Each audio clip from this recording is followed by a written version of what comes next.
Maybe it's a classic or maybe a flop. Has Katie seen it? She probably has not. She'll sit down and watch it if it's good or it's bad. Hey, have you seen this? No, Katie hasn't seen that. Hi, I'm Katie, and if I had a nickel for every time someone said to me, wait, you haven't seen this movie? Oh my God, you need to see this movie, I'd be very rich. So this is my podcast where I finally watch those movies you all have told me I need to see, and I tell you what I think. As per usual, spoilers are a factor of listening to Katie Hasn't Seen That, and hopefully, we've done how many episodes now?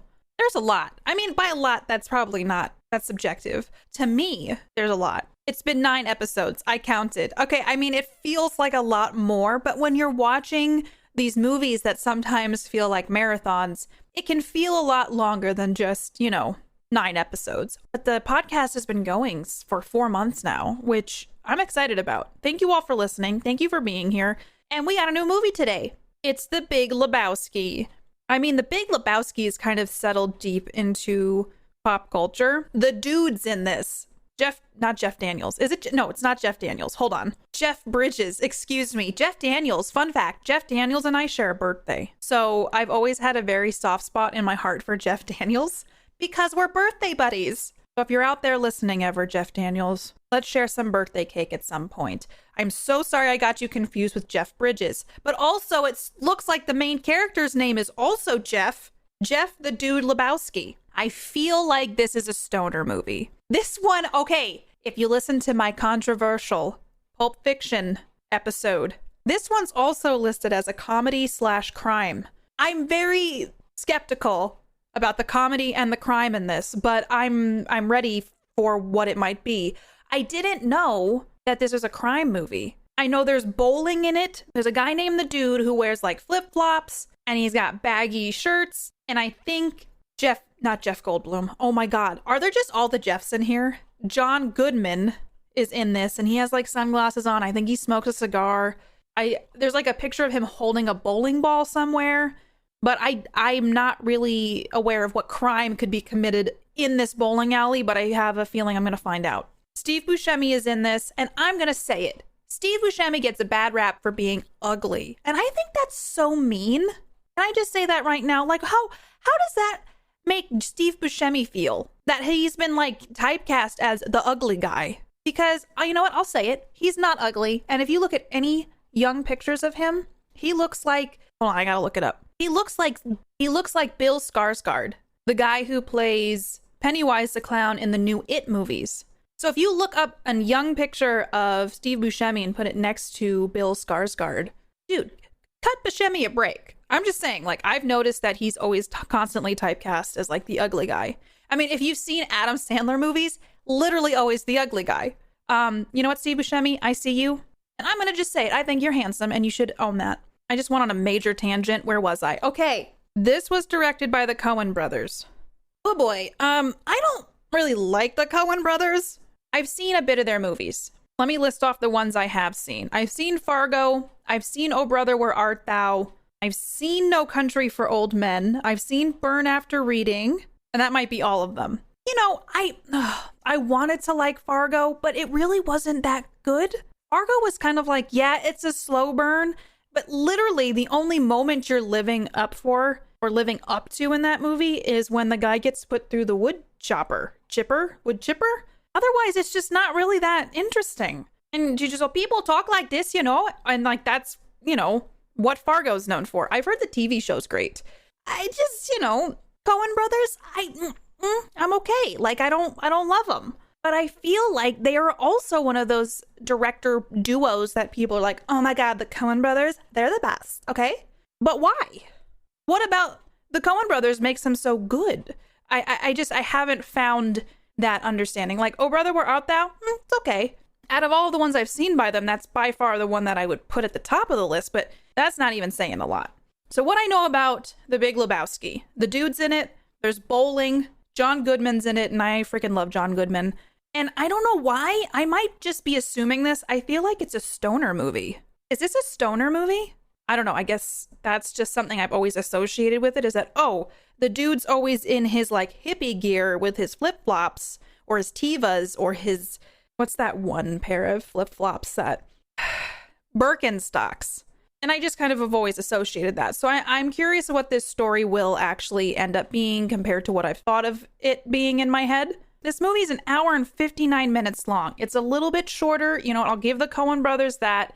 It's not 2.5 hours long. So thank you, Coen brothers, for giving me that gift. Also, didn't the Coen brothers direct like a comedy movie with the conjoined twins? Oh, no. Okay. I was thinking of the movie Stuck on You, and that's by the Farley brothers, and that's a very different set of directors. So don't mind me. I'm moving along. But yeah, definitely not the movie starring Matt Damon and Greg Kinnear as conjoined twins. The Farley brothers are, in fact, not the Coen brothers. Just thought I would clarify. But looking at this right now, The Big Lebowski has an 8.1 out of 10 on Internet Movie Database, 83% on Rotten Tomatoes, and 71% on Metacritic. That's pretty darn high. And then Google users 88% like this movie. This is also what appears to be a very well-loved movie. Well-loved and well-liked. So I guess we're going to see what happens. I guess I'm going to go shine up my bowling ball, maybe make some popcorn, more likely going to eat a bowl of ice cream and watch The Big Lebowski. And I will get back with you all after I watch this.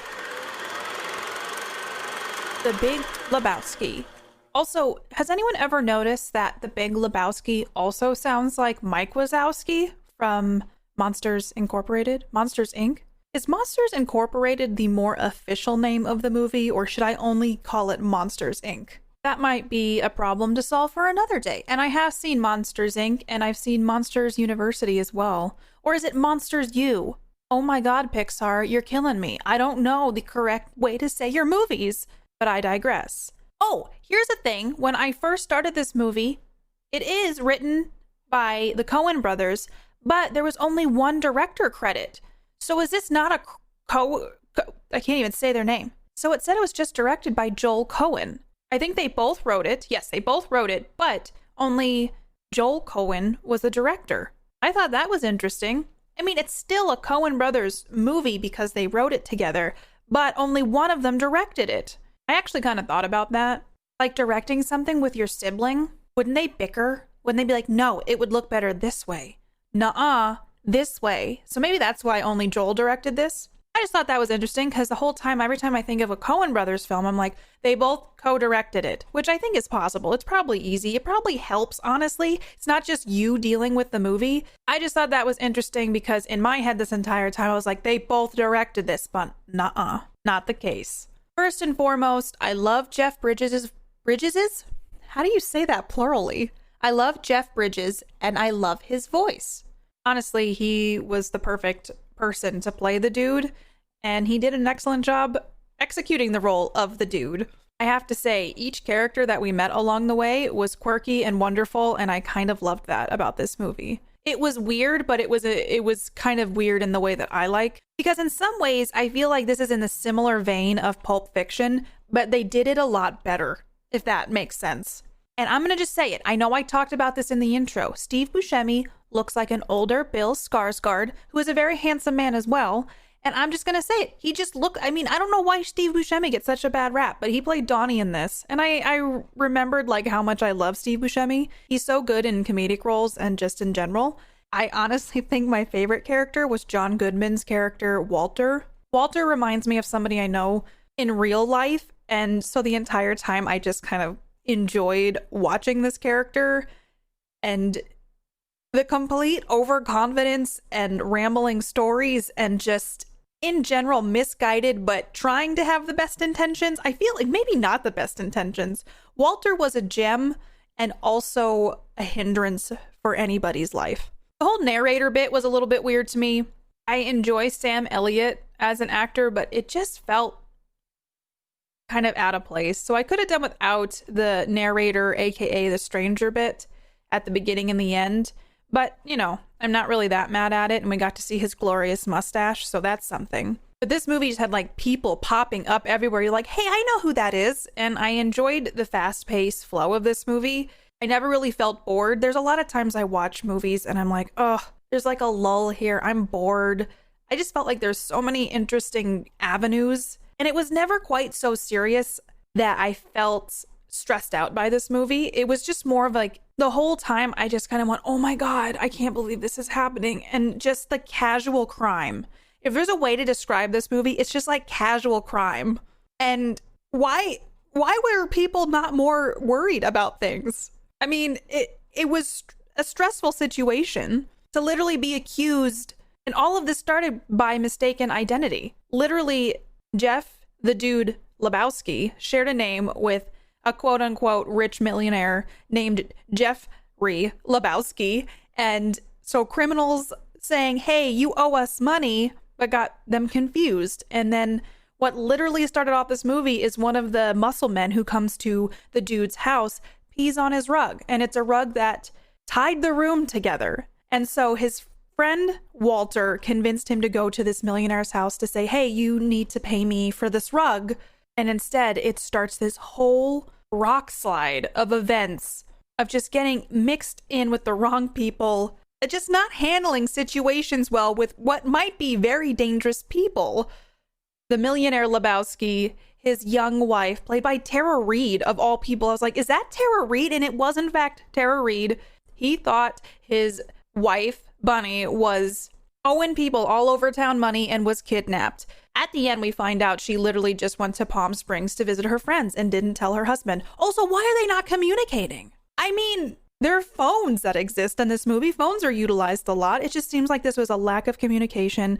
It's so hard to just explain this movie in a couple sentences, but it's literally a casual crime movie centered around the dude, his two friends, Walter and Donnie, which we will talk about Donnie later, and bowling as well. Bowling is a huge part of this. So when we first open up in this movie and we get to meet the characters of Walter, Donnie, and the dude interacting with each other, that was really enjoyable. I loved the way that John Goodman and Steve Buscemi and Jeff Bridges all interacted with each other. The flow of this movie was really awesome. It's hard to find movies that don't have like super boring parts, and I felt like, hey, I was entertained this whole way through. Walter is sometimes problematic, but I love Walter. He is angry, and I think he's got some temper issues that he needs to deal with, but he is funny as hell, and I really enjoyed the dynamics between these three characters specifically, and how focused Walter is on League Bowling, and how bowling is like an adjacent story. It just has this interesting focus of B plot and A plot, but tying everything together. And I always appreciate when they tie everything together, or a movie feels like, oh, it has cohesion. And I did feel like The Big Lebowski had cohesion. Donnie, who is played by Steve Buscemi, dies of a heart attack at the end because of a fight with some characters that were pretending to have kidnapped Bunny. They're called they called them the Nihilists, and they're fighting in a parking lot, and it was a very entertaining fight. Also, Flea from the band the Red Hot Chili Peppers played one of the Nihilists, and he gets hit in the stomach with a bowling ball and is writhing around on the ground with his like butt hanging out. And I was like, that guy looks really familiar. And my husband Mark was like, hey, that was Flea from the Red Hot Chili Peppers. And I was like, huh, that's interesting. But Donnie has a heart attack. He was never attacked in the fight. He has a heart attack. And throughout this whole movie, Walter treats Donnie terribly, telling him to shut the up and just telling him to get himself out of the conversation because he doesn't know what's going on. And then Donnie has a heart attack and dies, and they spread his ashes at the end. But they didn't want to pay for the urn. And by them, I mean Walter and the dude. So it seemed like Donnie didn't even have a family.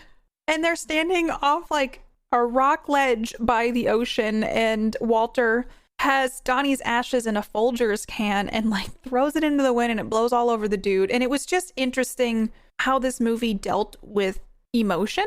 Like nothing ever felt super serious, which I think helped bring levity to a lot of the situations. And it was watching people fail so horribly at so many important situations that you just can't help but laugh and literally go, oh my God, what? Oh, why? And I honestly enjoyed that experience. I actually laughed out loud at this movie. And I won't lie, that's kind of hard to do. Like, you can't make movies don't make me laugh that much. And I actually had some lulls while I watched this. And I was like, hey, that was nice. I'll take that. Some of the moments that made me laugh were like the Malibu cop that arrests the dude after he's arrested at the porn tycoon's house party because he was drugged by the porn tycoon. I can't even explain this movie. Like, I just hope that you have seen this movie, and so while you're listening to this, you have some context of what this movie is about. But how aggressive the cop was about how much he's like, do not mess around in my beach town. You stay out of Malibu. It was just really funny because it's Malibu. You know, it's not like the mean streets anywhere. It's Malibu. There's also a part where the porn tycoon, when the dude is at his house, the porn tycoon gets a phone call and it looks like he's writing a note. So he's like, excuse me, after he writes the note and rips it off and leaves the room. So the dude gets up and does the whole pencil on paper trick to kind of see what the note prior was. And it was the porn tycoon just drawing a guy with a dick. And I literally, it's like, you don't expect that kind of stuff. This movie seems like, oh my God, it's going to be kind of an intense crime movie. And it never takes itself too seriously. And I think that's what made it fun. The dude is bad at crime. His friends don't help him. They actually make things worse for him. But the entire story just had me enraptured. And it all started with a case of mistaken identity. The muscle men realizing it was a case of mistaken identity. And the fact that they were trying to intimidate. So one of the muscle men peed on... Muscle men's not the right word. What's the right word for that? The muscle. The muscle kind of works. Okay, maybe that does work. Pees on the dude's rug that really tied the room together. And it literally just snowballs from there. Also, the story of his car throughout all of this, just constantly getting more and more battered and destroyed throughout the movie, was like a story in itself. The car that the dude owns, that story, that evolution was amazing because it was literally like an old crappy car, but then it was run into a light post and then it's beaten with a tire iron by an angry neighbor and it's lit on fire by the nihilists at the end. And I just felt bad for the dude because I'm like, how is he gonna, like, how does this end for him? Or even with the fact that Walter was making a lot of these situations worse for him, you could tell that the characters cared about each other, which I think would be really hard to do, especially in a movie that has more levity. There was a good mix of stuff that was happening. None of it felt gratuitous. None of it felt out of place. One thing that, okay, I was right. This is a stoner movie, and they had two sequences in which the dude was taking drugs or had been drugged, and there were like drug sequences of what would happen if you were in a dream state or in a drug state. And I mean, I could have done without that kind of stuff, but I wasn't so mad at it because story-wise, it was because he was taking drugs. As long as there's a reason, I feel like, okay, I can get past that. Those are more just kind of like creatively driven scenes that they threw in there for, I feel like, the stoner purposes, which, I mean, doesn't really speak to me. This movie is from 1998, and I won't lie. I think the late 90s had some excellent movies. I don't think that this one was like, oh my God, cream of the crop. I liked it. Big Lebowski, I liked it. But there are some movies from the late 90s that I absolutely adore, like Breakdown and Event Horizon. Those are not going to win awards anytime soon, or probably back when. But I feel like movies from 97 to 98, maybe even some in 99, maybe less so. That's when the stuff was starting to shift. But 97 and 98, I think, was kind of a sweet spot for movies. I don't know. Does anyone else feel that way? Please let me know. So overall, hey, I liked The Big Lebowski. I'm glad you all made me watch this, so thank you. It was an interesting story. I was interested the whole time. I liked the characters. I liked that it wasn't so serious, that it was a casual crime movie. And it honestly was a palate cleanser after watching Pulp Fiction. So I will give it 8 out of 10 rugs that tie the room together. I think people should give this a watch. I'm not still a huge fan of the Coen brothers, but this is one of the better ones that I've seen. I liked it. Maybe there was just enough stuff going on in this that held my interest, and I cared about the characters. I was invested emotionally in what happened to the dude, Walter, and Donnie, and it was fun. It was like a fun movie. So there you have it. There's The Big Lebowski. Let me know what you thought about The Big Lebowski. What was something that stuck out to you in it? Or something that you really enjoyed or didn't enjoy? Dun, dun, dun. Tweet at me on Twitter at PlayKatiePlay. Come tell me your opinions on my Twitch stream at KatiePetersPlays. And I'm excited to catch you in the next episode. Have a good one, everybody. If you want to hang out with me more, or if you just want to yell at me for my thoughts on a specific movie, I stream over on Twitch at www.twitch.tv/KatiePetersPlays. Also, feel free to follow and chat with me on Twitter at PlayKatiePlay and on Instagram at KatiePetersPlays. Music written and performed by Mark Can Do It. Katie Hasn't Seen That is a part of the Geek Generation Network. Until next time, keep your popcorn warm for me.